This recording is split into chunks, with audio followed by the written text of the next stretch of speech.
In the studio, we have been joined by Mohammed Elba. He's the Director of Communications, National Disaster Management Agency. He's here to talk about NDMA's preparations for disasters during the festive season, among other activities. Good morning and welcome. Thank you for having me. Good morning. Well, I would say disasters don't take holidays or have festive seasons wherein there are breaks. But from your side, from NDMA, what's in plan? What's in place already? Yeah, like you already pointed out, of course, when you're working for an emergency institution, of course, you don't have holidays. You know, you're always prepared. You're always on the ground, and of course, emergencies are unforeseen circumstances. You know, no matter how prepared we are as a nation, there's a possibility that there's going to be an emergency. So we should always be alert, you know, and of course give out advisories, you know, during this festive season, so that people, you know, especially those that are involved in several, you know, festivities, you know, shows or large gatherings, or going to nightclubs, you know, or driving on the road to different places across the country for the holidays, you know, and those, of course, at a moment like this, we have people, you know, having a lot to do at home, especially relating to fire, cooking, of course, dealing with electrical appliances, playing of sets, and, you know, flammable items. So it is important that we actually give us these advisories, so people should be cautious about what they do and how they relate with most of these things to avoid, you know, any emergency or disasters within their homes or their communities, or, you know, their places of enjoyment or shows and stuff like that. So what we've done firstly is to ensure that we've activated our situation room, you know, and we've put together a plan. We've developed a roster for our staff. You know, they are going to be rotational, you know. We've done that already. And thankfully, we now have our 1199 toll-free line working on all networks. Unlike the last time when I was here. The 1199 is working on all networks, you know, Orange, Africell and QCell. So for any emergency, you know, people should call, you know, it's free, of course. And this is also across the country. We now have presence in Bo, that is covering the entire southern region. We also have presence in Kenema, that is covering the eastern region.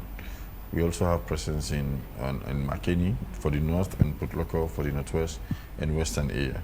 So if you call our 199, of course it is seated in the western area at our headquarters, but if it has to do with an incident in Bo, they will now call our officers and, of course, you know, relay the information so that they'll be able to respond immediately. The other thing again, I think it is important for the public to know, especially those that are organizing, you know, shows, you know, on the beach or, you know, in open places or wherever. It is important that for them to, you know, identify an entry and an exit strategy. And it's also important for them to have security, and of course also for them to allow capacity, you know, people inside beyond the capacity of the venue.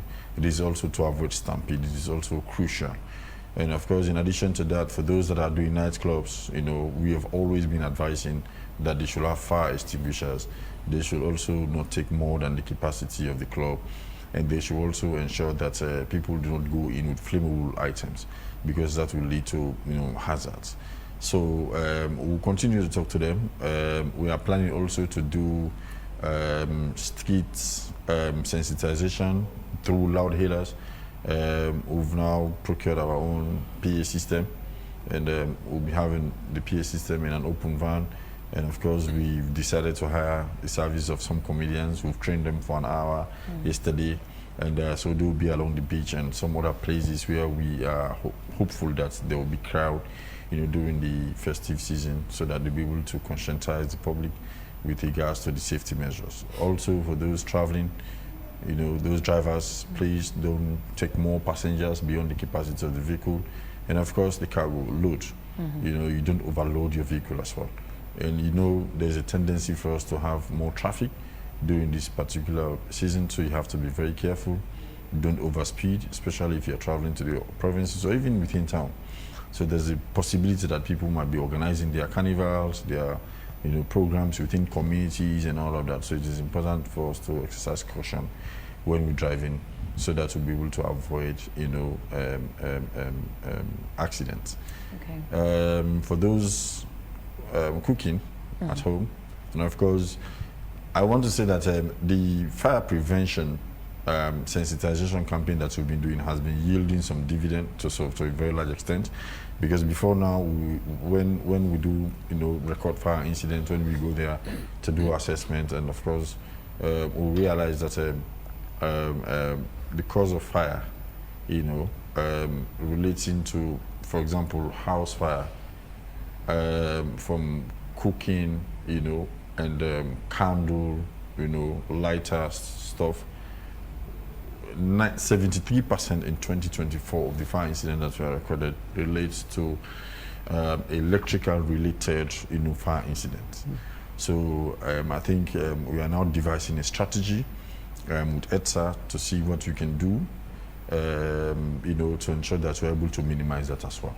Because the strategy that we used initially for house fires, for example, we visited specific communities where we recorded the highest number of fire incidents and engaged, residents there, the women that were cooking. So, those that were doing fish mongering, of those that were smoking fish, especially in Tombo. For 2023, we have not been able to record a single Banda fire-related incident. So it means that we've been doing well in that regard. So, but the electrical-related fires is something that we are really grappling with. And it's really alarming, because it's you've really mentioned that alarming. about Exactly. around 73%. Yeah, sure. It's really, really alarming, because you have people who are using, for example, substandard electrical materials. Say, for example, you have a circuit breaker that is 15, I don't know the wattage, 15 watts or so, and you have them using big appliances, that has, those appliances have weight. Say, for example, you use your iron grease through that circuit breaker, you overload it. You use your water heater and freezer and everything. So they don't want to spend. I don't want to believe that they don't have what it takes to understand that they shouldn't overload and that they should distribute, the sources of plugs within their homes. So, but most times they will tell you that we don't have money, so we'll go buy one switch and put on. So they use all of those appliances. And the other factor again is that, they use 1 meter to connect more than 10 rooms, more than 15 rooms, which is also most times, it's not advisable. And to a very large extent that is happening because in those informal settlements, especially clustered communities, as a result of electricity abstraction. Because if they are paying, they will not be using all sort of appliances. And most times, if you look at those palm bodies, those makeshift structures, once they are gutted with fire, when you go in to clear the wreckage or the rubble, you see variables in there. Variables. So it tells you that yes, even though they are living in those settlements, but they're having valuable electrical appliances, and one, because they're not paying, because they're using, some of them they are using free electricity, I want to put it.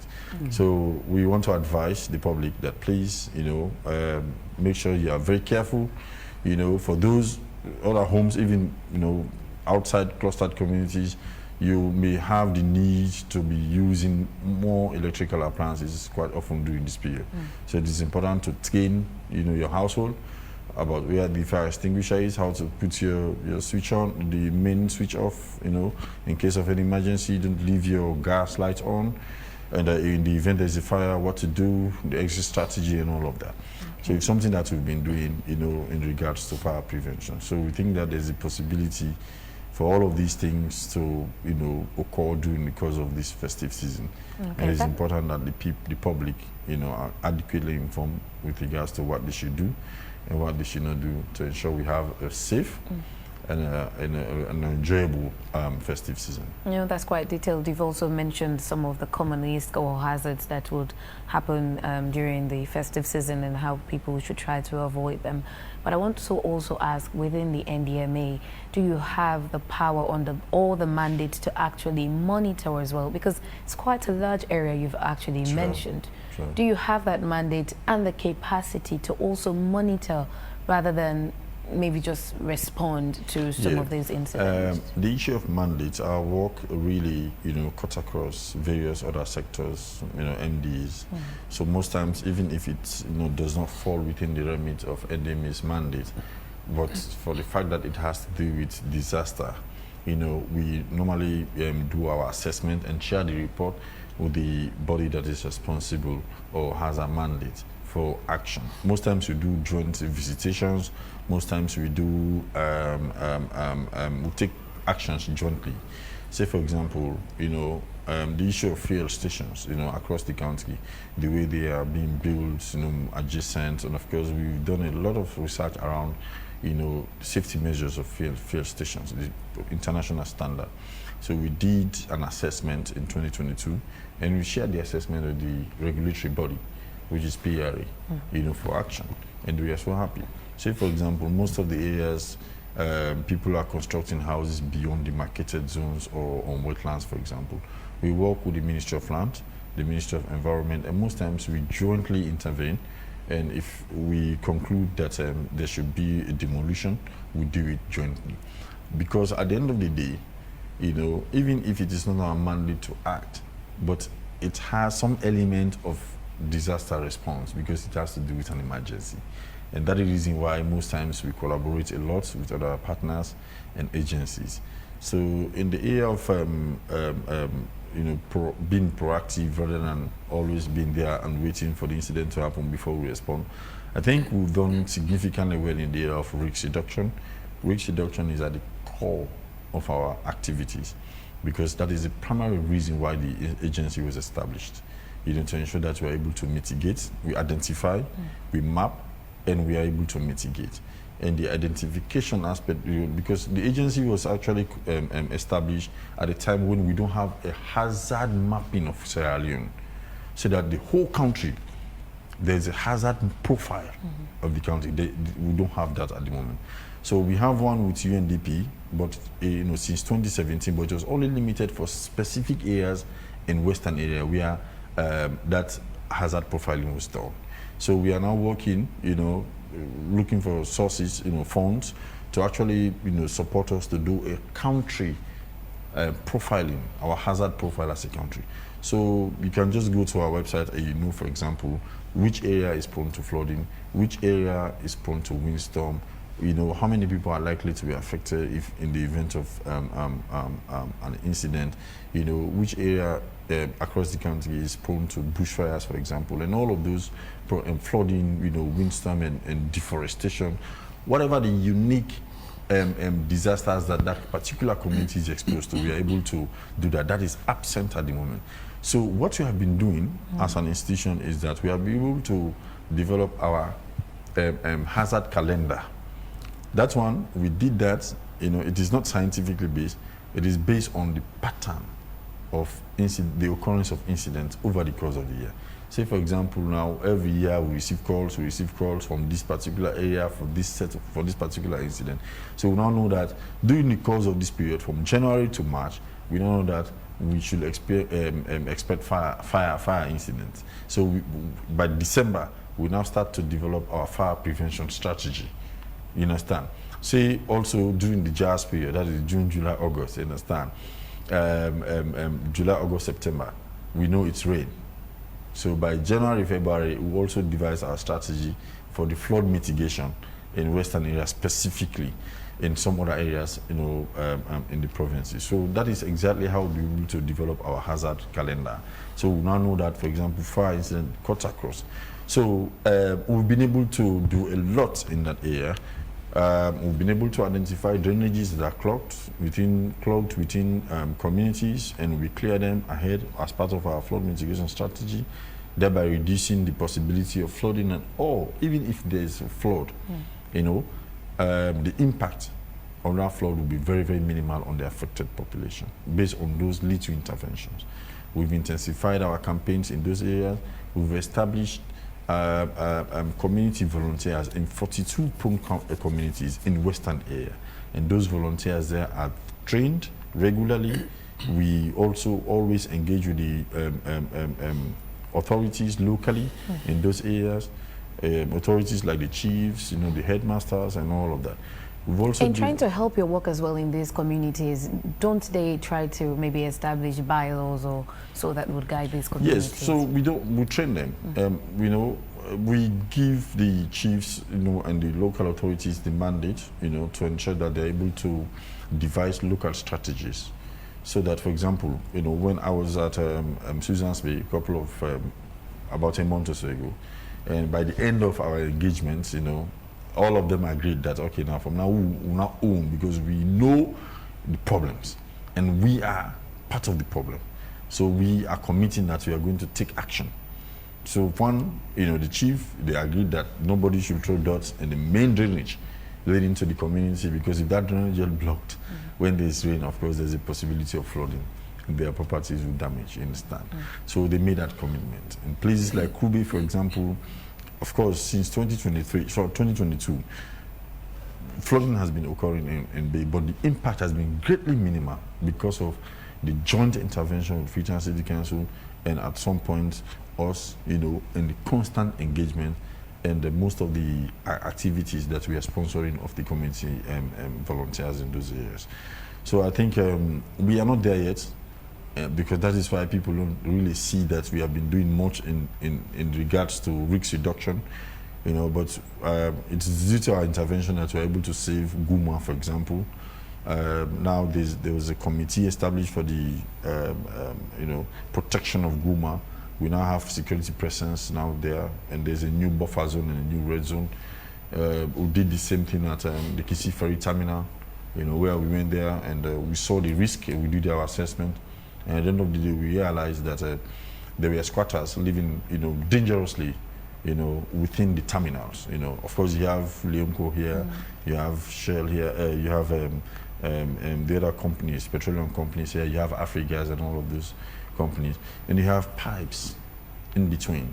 So those squatters we are living, they are cooking on top of those pipes. That was a disaster waiting to happen. So when we went there, we did our assessment and realized that these people should not live here. Fortunately for us, our approach was, laudable. It worked out for us very well. We did community engagement. We explained to them about the dangers. We did a projection, and they saw for themselves that, yes, indeed, we need to move here. Because we gave them an example. If the Wellington Fire tanker explosion that contained 10,000 liters killed 154 people at a go, a minor ignition, how about we have, all of these companies and we have big tanks. Each of those tanks, from what I meant to believe, carry at least 11 million liters at a time. So imagine if there's an ignition. And of course, that particular fuel depot is a major critical infrastructure for Sierra Leone in terms of revenue generation and service delivery. So imagine if anything were to happen with that terminal. So we actually get them relocated successfully. So, but most times people, when it doesn't occur, people don't get to know that we have done it. That is why most times people see the response aspect of our work more visible than the risk reduction aspect. But the response as well is a major component in disaster management, because there's a component that has to do with emergency response. Because there are some disasters, you have man-made and you have natural. So for the natural, you don't have anything to do, you just have to prepare. So if there's an incident, for example, you will have to respond. And that is why always government approves most of those responses for us to provide relief items to affected victims across the country. This year has been particularly challenging for you as well, with the frequent building collapses, Sure. and the likes. It's all tied to substandard products being shipped to Sierra Leone. How closely do you work with the Standards Bureau? Yes. That you've just been explaining about, substandard electrical products, for Yes. instance. Yeah, I think that's a major challenge, I must admit. Of course, I was here the last time with the former president of Sierra Leone Institute of Engineers, Trudy Morgan, and she did a fantastic expose about what she thought at the time that is responsible for most of the building collapses. And we've also established an MOU now with the current executive of the Sierra Leone Institute of Engineers, and we've done a lot of work together. And they've all agreed that it's a combination of two significant factors.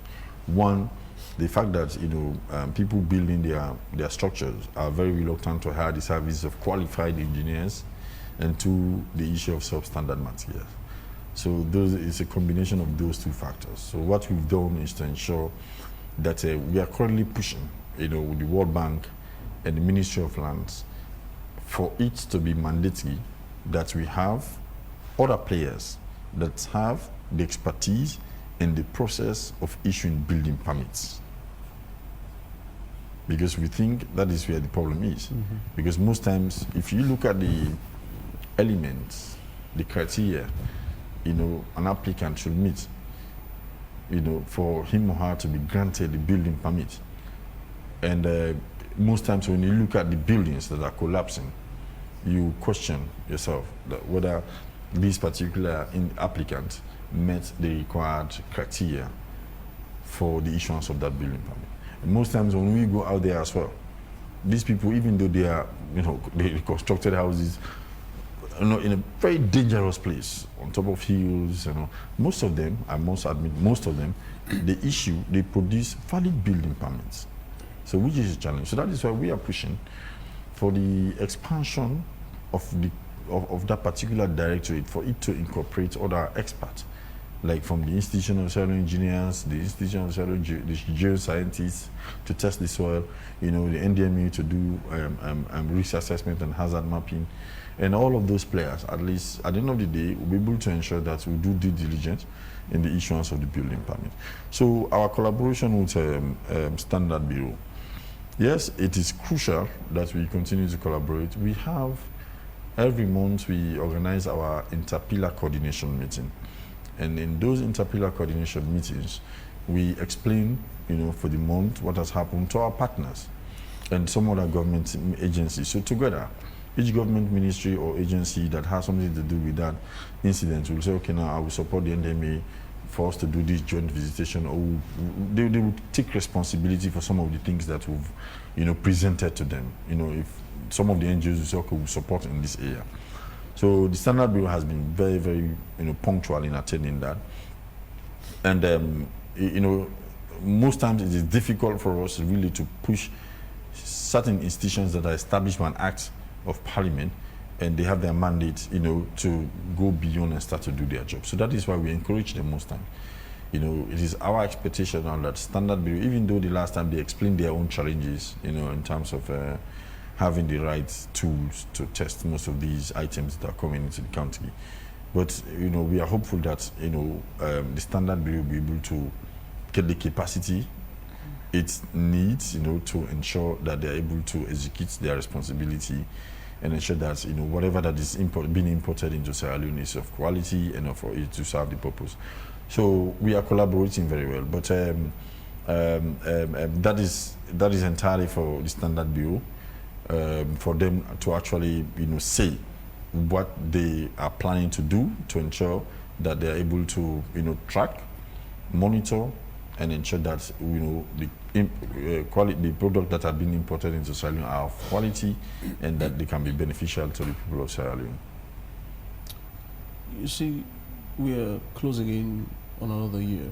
Yeah. Brand new year, a lot of activities, policies, and plans. For you at the NDMA, what sort of new things will the public be seeing for next year? Yeah, so through the support of World Bank this year, we have been able to develop series of policies that got the approval of cabinet. We have been able to develop our national disaster risk manual. We have been able to also develop our national response strategy. And of course, we have been able to also approve our service delivery charter that is now out there in public domain, so that the public will be able to hold us accountable based on our mandate, our vision, and you know, and what we were established for. So the redress mechanisms are there, complaints mechanisms are there, the offices across the country, the addresses are there, so that you can be accountable and of course accessible. So those documents are fundamental because they were part of the benchmarks that were set for us by World Bank, you know, for us to be that agency that, you know, has the required policies for it to operate according to international standard. So we're able to do that.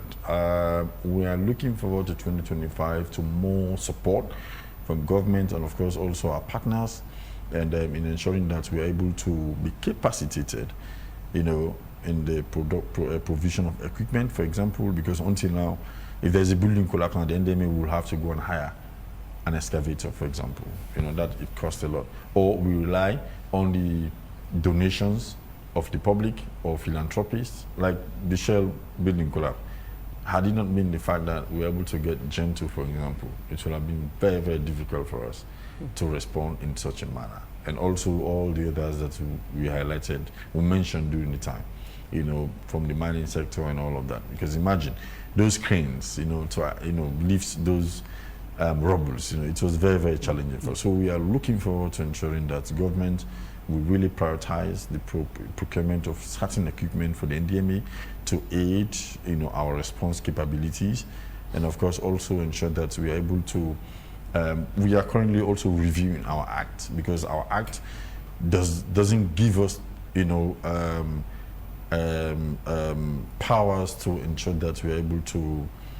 How should I put it? We're able to enforce compliance. You know, so we are actually reviewing it. We are planning. We are actually looking at it at the moment, and hopefully by early next year, we'll start the process of reviewing our act so that we'll be able to ensure that we're able to enforce compliance and, of course, levy fines. And it's something that we are looking at, you know, from the region. You know, and we are hopeful to adapt some of the best practices in ensuring that.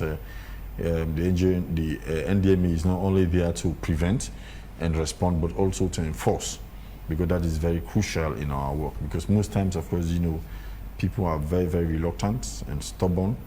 Even, you know, when you see, for example, if somebody is constructing a house, the Ministry of Lands will go there and put an X that this house should not continue. The construction business should not continue. But if you go there like 7 or 8 months later, you definitely see that house is being constructed fully. So it's something that we're actually looking to enforce. If it has been agreed that a structure should not go up, we should be very much firm. Yeah, because you just mentioned if you come 7 or 8 months after, you would see the structure has already been built. So it also has to do with the enforcement, like you've mentioned. Because if you mark an X on a building, you have to also monitor and enforce that. That construction doesn't continue. The monitoring aspect of, especially the construction of these houses, you know, is a component, a criteria on the procurement, the awarding of the building permits. You understand? Because from the little I have, you know, known about the criteria, one is that they should be able to monitor that if you indicate, you know, in the building permit that I am supposed to, you know, I am going to construct a 3-story building, and the Ministry of Land has visited the site, they've given approval for you to go and build here. They're supposed to be monitoring the progress of that building to ensure, one, it is a type that you've specified that you're going to construct. Then 2, it is not 7-story building you can put, or something, you know, entirely different that will probably, that's where we'll not be able to maintain, and that will lead to some form of disaster in the future.